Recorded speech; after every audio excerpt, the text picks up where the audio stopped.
Hello students, welcome back to Jwal coaching classes. और हम लोग डिस्कस कर रहे थे हिस्ट्री का chapter that is nationalism in India, और हम काफ़ी पार्ट्स इसके डिस्कस कर चुके थे। तो आज हम मूव ऑन करेंगे अपने नेक्स्ट टॉपिक के साथ। पिछले टॉपिक में हमने पढ़ा था रॉल्ट एक्ट फर्स्ट के बारे में, जलियांवाला बाग मैसेकर के बारे में, और मैंने आपको बताया था कि वहाँ पर बैसाखी के दिन क्या हुआ था, जनरल डायर ने क्या ऑर्डर दिए थे, और वही सब हम लोग जो है पिछली क्लास में ऑलरेडी डिस्कस कर चुके हैं। अब मैं अगर बात करूं ये रॉल्ट एक्ट पार्ट 2 की, तो इसमें क्या था, देखिए पार्ट 1 में हमने पढ़ा था कि वो एक काला कानून, उसे हम काला कानून कहते थे। मतलब ये होता था जो भी मतलब एक्टिविटीज नेशनलिस्ट यूज करते थे, तो जो ब्रिटिश गवर्नमेंट थी उसको दबाने की, सप्रेस करने की कोशिश करती थी ताकि वो लोग अपने मोटिव में कामयाब ना हो सके।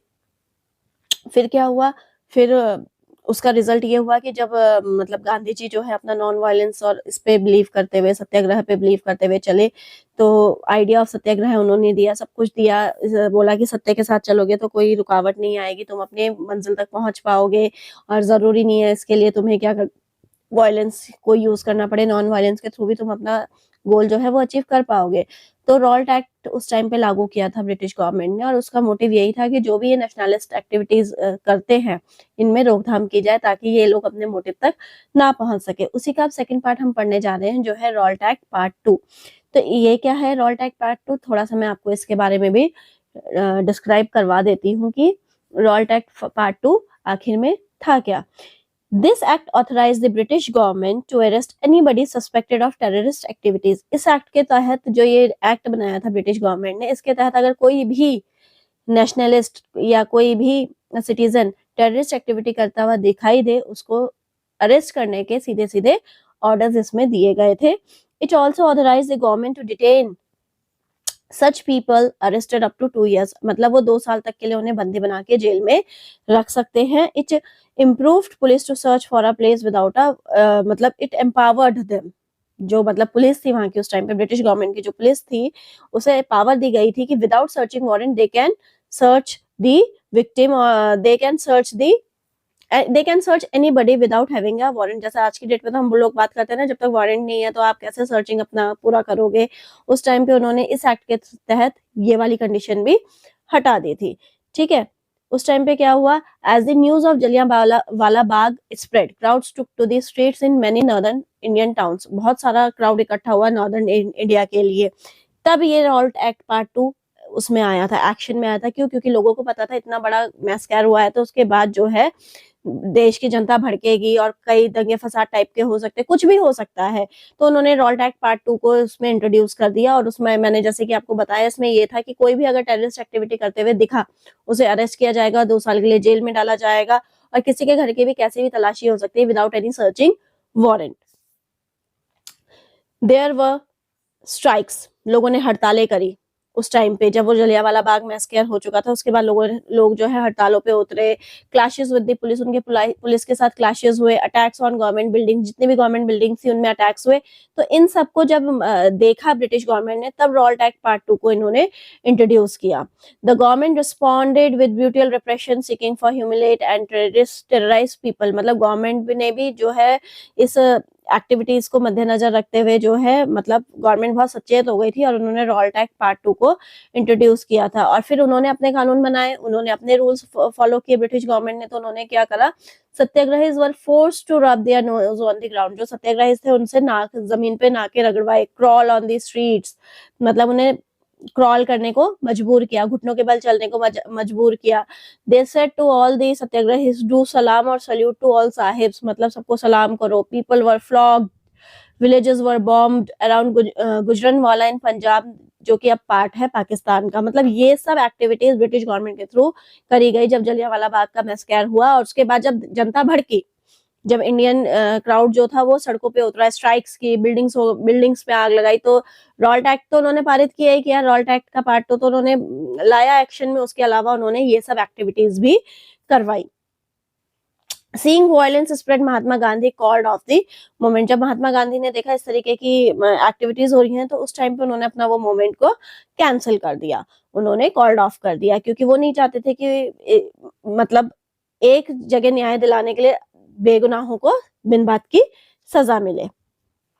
While the Revolt Satyagraha had been widespread movement, it was still limited mostly to cities and towns. और basically ये कहाँ पर लागू हुए थे? Mostly in cities and towns. Mahatma Gandhi now felt the need to launch a more broad-based movement in India. अब उन्हें लगा कि अब सत्याग्रह से ही काम नहीं चलेगा और कोई मूवमेंट को स्टार्ट करना पड़ेगा, जिसके लिए मतलब बहुत ज्यादा सोच विचार करने की जरूरत है. But he was certain that no such movement could be organized without bringing the Hindus and Muslim closer together. और उन्हें ये भी अच्छे से पता था कि ऐसी कोई भी मूवमेंट स्टार्ट नहीं हो सकती थी जब तक से वो पूरे देश के हिंदू और मुस्लिम को एकजुट नहीं कर देते. On way of doing this, he felt was to take up the खिलाफत इशू. और इस टाइम पे इस तरीके की कोई मूवमेंट करने के लिए उन्होंने खिलाफत इशू लिया. The first world war had been ended with the defeat of Ottoman Turkey.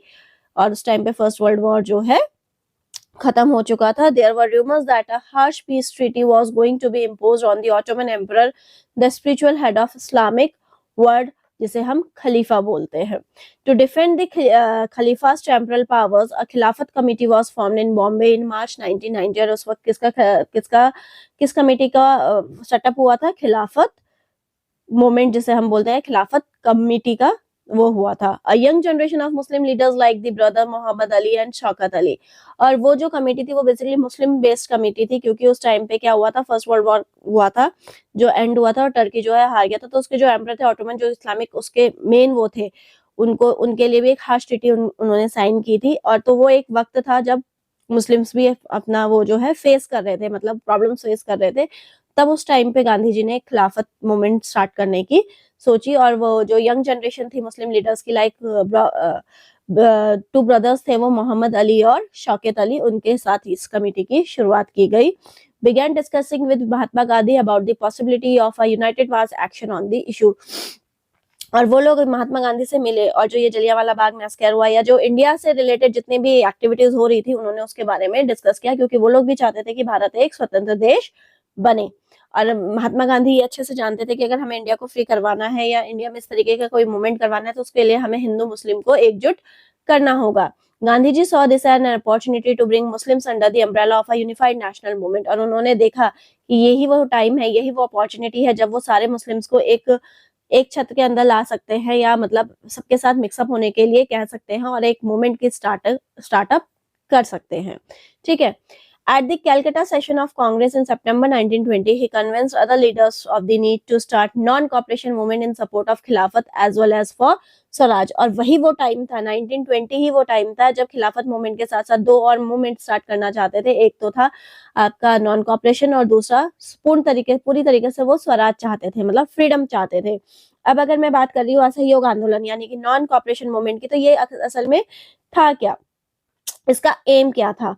ठीक है. वैसे तो नॉन कॉपरेशन मूवमेंट जो लॉन्च हुई थी वो 1920 में हुई थी इस एम के साथ कि they have to obtain self government, मतलब उन्हें अपनी एक गवर्नमेंट चाहिए और ultimately getting the British colonial authorities, उन्हें फ्रीडम चाहिए ब्रिटिश कॉलोनियल अथॉरिटीज से और इंडिया को इंडिपेंडेंट करवाना है. ये जो मेन ऑब्जेक्टिव था इंडियन क्या बोलते हैं नेशनल नॉन कॉपरेशन मूवमेंट का, वो यही था कि इसमें इन्होंने बोल दिया था कि हमें अपनी कंट्री को जो है ब्रिटिश रूल से आजाद करवाना है. कोई भी विदेशी सामान को इस्तेमाल ना करे, ना ही उनके लिए मतलब उनको फॉलो अप करे. ये इसका एक स्टेप था कि मतलब विदेशी चीजों को बहिष्कार बॉयकॉट किया जाए. ठीक है. और इसका एम क्या था? जो इंडियन नेशनल कांग्रेस थी उसने एक रेजोल्यूशन पास किया था 4 सितंबर 1920 में, advising Indians to withdraw themselves from anything that sustains the British good. मतलब अपने आप को वहां से निकालो. अगर आप लोग कोई भी ब्रिटिश सामान यूज कर रहे हैं या ब्रिटिश गवर्नमेंट की दिया कोई भी एहसान ले रहे हैं तो अपने आप को उससे अलग करो. उसके लिए नॉन कॉपरेशन मूवमेंट स्टार्ट की गई थी, मतलब उसका जो मोटिव था वो यही था. And it aimed at withdrawing the Rowlatt Act and wanted to complete self rule और पूर्ण स्वराज. और उन्हें क्या चाहिए था? कंप्लीट इंडिपेंडेंस चाहिए थी और पूर्ण तरीके से स्वराज चाहिए था. नॉन कॉपरेशन मूवमेंट का ये जो था मेन ऑब्जेक्टिव था उस टाइम पे. ठीक है. ब्रिटिश सामान का इस्तेमाल ना हो, मतलब ब्रिटिशर्स के अंदर आप लोग काम ना करके अपना सेल्फ वो करें. और इसके लिए उन्होंने हिंदू मुस्लिम सब यूनाइटेड किए. 3 तरीके की मूवमेंट एक साथ स्टार्ट करनी करी. खिलाफत मूवमेंट हो गई, नॉन कॉपरेशन मूवमेंट होगी और पूर्ण स्वराज या जिसे हम पूरी तरीके से फ्रीडम बोलते हैं. लेकिन हुआ क्या जनरल डायस का जो crawling order being administered by British soldiers Amritsar in Punjab 1919, उसके बाद हुआ ना ये सब। तो वो जलियांवाला बाग मास्कर तो उससे पहले हो गया था। तो हुआ ये कि जब उन्होंने ये क्रॉलिंग वाले ऑर्डर दिए थे तो उससे दंगे भड़कने स्टार्ट हो गए थे। और नॉन कॉपरेशन मूवमेंट का जो मेन वो था वो यही था कि उनके अगेंस्ट जाना है। लेकिन जब ये नॉन कॉपरेशन मूवमेंट स्टार्ट हो भी गई थी, उसके बाद जब नॉन कॉपरेशन मूवमेंट स्टार्ट भी हो भी गई थी, पर वो ज्यादा लंबे समय तक नहीं चल पाई थी। मतलब हार्डली वो 2 इयर्स तक ही कंटिन्यू कर पाए थे। उसका रीजन मैं आप लोगों को अभी बताने वाली हूँ।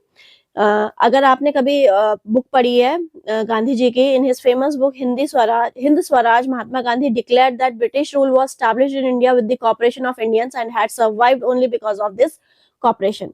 जो इंडिया में ब्रिटिश रूल स्टार्ट हुआ था वो कहीं ना कहीं इंडियंस की कोऑपरेशन की वजह से हुआ था। वो जो इतने साल चला उसमें भी कहीं ना कहीं इंडिया ने कोऑपरेट किया, इसी वजह से चला। अगर शुरुआत में ही इस चीज का विरोध कर दिया जाता तो 200 साल तक अंग्रेज यहाँ जो है रूल नहीं कर पाते और इतने सारे मूवमेंट चलाने की कोई जरूरत भी नहीं पड़ती। If Indian refuse to cooperate, British rule in India would collapse within a year and Swaraj would come. अगर मतलब उसी टाइम पे इंडियंस में इतने वो हो जाते कि वो कोऑपरेट ना करते ब्रिटिश गवर्नमेंट को, तो 200 साल तो दूर 1 साल के बाद ही इंडिया को जो है अपना फ्रीडम मिल चुका होता, इंडिया जो है गुलाम ना बनी होती। अब how could non cooperation become a movement? अब ये मूवमेंट कैसे बनी? जैसे मैंने आपको बताया कि ये एक कमिटी टाइप में फॉर्म हुई थी इसमें भी, और यही बताया गया था, इसका जो मेन एम था वो यही था, सेल्फ गवर्नेंस हो और हमें ब्रिटिश कॉलोनियल रूल से पूरी तरीके से आजादी मिल जाए। इसके लिए लोगों को ये बताया गया कि डोंट यूज ब्रिटिश गुड्स, मतलब you have to be free yourself from all the types of British goods and जो है आप लोग अपने जो हमारे जो हस्तशिल्प कला का वो थे, कारीगर थे, इनके उस पर ज्यादा फोकस करें। मतलब जो इंडियन आर्टिशियंस है इनको ज्यादा प्रमोट करें बजाय ब्रिटिश गवर्नमेंट के। ठीक है, Gandhi ji propose that the movement should unfold in stages, और ये अलग अलग स्टेजेस में होगी। It should begin with the surrender of titles that the government awarded. A boycott of civil services, मतलब सिविल सर्विसेज का बॉयकॉट हो। सेकेंडली आर्मी का बॉयकॉट हो। थर्डली पुलिस का बॉयकॉट हो, मतलब जो भी ब्रिटिश अपॉइंट करते थे उन सबका बॉयकॉट हो, चाहे वो आर्मी हो, चाहे वो पुलिस हो, चाहे वो सिविल सर्विसेज हो, चाहे वो कोर्ट्स एंड लेजिस्लेटिव काउंसिल हो। ये भी तो एक तरीके की ब्रिटिश फैसिलिटीज थी, चाहे वो स्कूल्स हो ब्रिटिशर्स द्वारा खोले गए, ये भी सारी फैसिलिटीज जो थी वो ब्रिटिशर्स ने दी थी। और इसका बॉयकॉट हो मतलब कि आप लोग अपने देश की चीजों की तरफ तभी तो वो होंगे जब आप इन चीजों को बॉयकॉट करोगे। ब्रिटिश गुड्स से मतलब यही नहीं था कि उनका जो लाया हुआ सामान था वो ना खरीदें, वो जो बेच रहे हैं वो ना खरीदें, इन सब चीजों से भी उसका मतलब था। ठीक है, चाहे वो फॉरेन गुड्स तो अपने आप में ही आया था। Then in case the government use repression, a full civil disobedience campaign would be launch. और उसके बाद अगर तभी भी गवर्नमेंट मतलब जो है अपना कोई और एक्ट लागू करती है और हमें सप्रेस करने की कोशिश करती है, तो सिविल डिसोबीडियंस मूवमेंट को जो है हम लोग एक्ट करेंगे। Through the summer of 1920 Mahatma Gandhi and Shaukat Ali toured extensively mobilising popular support for the movement. और इन मूवमेंट्स के लिए उन्हें पॉपुलर सपोर्ट मिला, गांधी जी को भी और शौकत अली को भी। Many within the Congress were, however, concerned about the proposals, और उन्हें ये proposal अच्छे भी लगे। They were reluctant to boycott the council elections scheduled for November 1920, और उन्होंने तय कर लिया था कि जो नवंबर 1920 में इलेक्शन होने हैं वो उसको बॉयकॉट करेंगे। The refusal to deal and associate with the people or participate in activities or buy and use things usually a form of protest, और मतलब उन लोगों ने सोच लिया था कि वो किसी भी इस तरीके की एक्टिविटी में पार्टिसिपेट नहीं करेंगे जो ब्रिटिश गवर्नमेंट द्वारा करवाई जाएगी। They feared that the movement might lead to the popular violence. अब क्या हुआ, बॉयकॉट हो गया, इलेक्शंस बॉयकॉट करने का वो हो गया, तो उन्हें कहीं ना कहीं ये वो था कि ये वायलेंस का रूप ना ले ले, मतलब लड़ाई झगड़े का रूप ना ले ले। In the months between September and December there was an intense issue within the tussle within the Congress, और कांग्रेस के जो मेंबर्स थे उनमें भी अब आपस में ये चर्चाएं हो रही थी कि अगर इसी तरीके से हम चलते रहे तो हो सकता है ये एक ऑपरेसिव मूवमेंट ना बन जाए, एक बहुत ज्यादा वैसा वो ना हो जाए कि दंगे फसाद होने शुरू हो जाएं। ठीक है, for a while there seem no meeting point between the supporters and the opponents of the movement, और जो सपोर्टर्स थे या जो अपोनेंट्स थे मूवमेंट के, उन लोगों के बीच ये मतभेद चल रहे थे और इनके ये एक नतीजे पे नहीं पहुंच पा रहे थे। At the Congress session at Nagpur, a compromise was worked out and non-cooperation program was adopted. उसी टाइम की बात है जब नॉन कॉपरेशन मूवमेंट को अडॉप्ट किया गया था, क्योंकि हालांकि ये सब वो तो करवा दिया गया था और बेसिकली सबने इसको स्वीकृति दे दी थी और इसको अडॉप्ट कर लिया था। लेकिन कुछ टाइम बाद क्या हुआ, ये मूवमेंट जो है स्टॉप करनी पड़ी, इससे कॉल्ड ऑफ करना पड़ा। और इसका रीजन क्या था वो मैं आपको बताती हूँ। इसका ये रीजन था कि जो ये हमने मूवमेंट स्टार्ट की थी नेशनल, हमने नहीं सॉरी, जो नेशनल कॉपरेशन मूवमेंट स्टार्ट हुई थी उसमें उन्होंने फॉरेन क्लॉथ को बॉयकॉट किया था। ठीक है, उन्होंने सारी सिविल सर्विस, उन्होंने बोला था कोई उनके बनाए हुए फॉरेन गुड्स ना ले, स्कूल्स काउंसिल वगैरह जो भी रिलेटेड था, सिविल सर्विस, पुलिस, आर्मी, कोई किसी भी तरीके के उसमें पार्टिसिपेट ना करे, ये उसके पॉइंट्स थे। ठीक है, और बॉयकॉट जो है एक तरीके से स्टार्ट हो चुका था। पर धीरे धीरे ये हुआ कि इस बॉयकॉट का नतीजा ये हुआ कि लोगों में बहुत ज्यादा वो आ गया, वायलेंस आ गया। ठीक है, और उस वायलेंस का रिजल्ट ये हुआ कि इस असहयोग आंदोलन में, यानी कि नॉन कॉपरेशन मूवमेंट में, फरवरी 1922 में किसानों के एक समूह द्वारा, किसानों का एक समूह था जिन्होंने उत्तर प्रदेश के चौरा चौरा पुलिस स्टेशन में आग लगा दी। मतलब ये इतना रिप्रेसिव हो गया था, इतना ऑप्रेसिव हो गया था कि उसमें आग लगा दी गई थी। पुलिस स्टेशन में जो है उन्होंने आग लगा दी गई थी, किन्होंने, किसानों ने। और इसे आप लोग फेमस चौरी चौरा घटना के नाम से भी जानते हैं। और इस घटना के बाद गांधी जी ने अपना नॉन कॉपरेशन मूवमेंट वापस ले लिया था। और आगे की जो वो है हिस्ट्री है वो हम पढ़ेंगे नेक्स्ट क्लास में, जिसमें हम पढ़ेंगे differing stands with in the movement, the movement in the towns. जो मूवमेंट हुई स्टार्ट, जो भी जैसे भी हुआ वो पढ़ेंगे हम अगली क्लास में। तब तक के लिए बाय।